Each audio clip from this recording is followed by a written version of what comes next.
Lewis Hamilton upgrade c0uld be protested as rival boss warns of intervention. Alpine principal Otmar Szafnauer has warned Lewis Hamilton that his team will look to protest a move to upgrade his Mercedes car. The Silver Arrows tested the performance of a secondary floor on the W13 amid an FIA technical directive designed to reduce the porpoising on the current generation of race cars. Much of the conversation surrounding the Canadian Grand Prix focused on a late technical directive that aimed to reduce the amount cars were allowed to bounce during a race on safety grounds. The cars that were worst affected by the porpoising risked being found illegal and hence banned from the competition.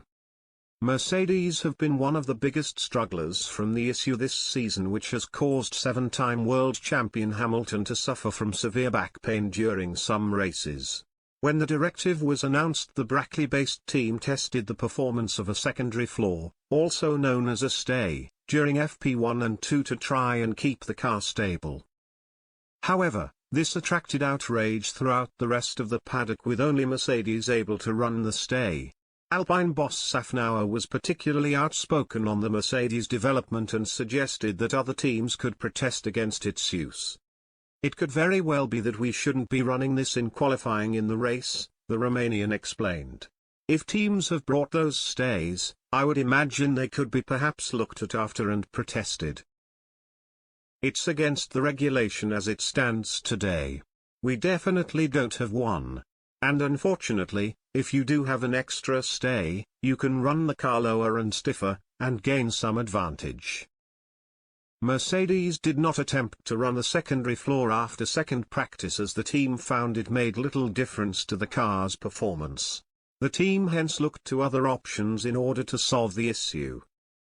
The new technical directives have split the paddock, with tensions running high on both sides of the argument. Lewis Hamilton and Toto Wolff have argued that safety should be the priority, but this has attracted criticism from Christian Horner, who believes it is an issue mainly isolated to Mercedes, something the Silver Arrows should be responsible for fixing themselves. "The issue with Mercedes is more severe than any other car," Horner explained. "That surely is down to the team. That's within their control to deal with that, if it's not affecting others. We haven't had an issue with bouncing. The problem is they're running their car so stiff. I think their concept is the issue rather than the regulation." The new technical directives are set to be heavily debated in the lead-up to the British Grand Prix in less than 2 weeks' time. Given the range of views on the subject within the paddock, it is unlikely that the issue will be resolved before the action gets underway at Silverstone.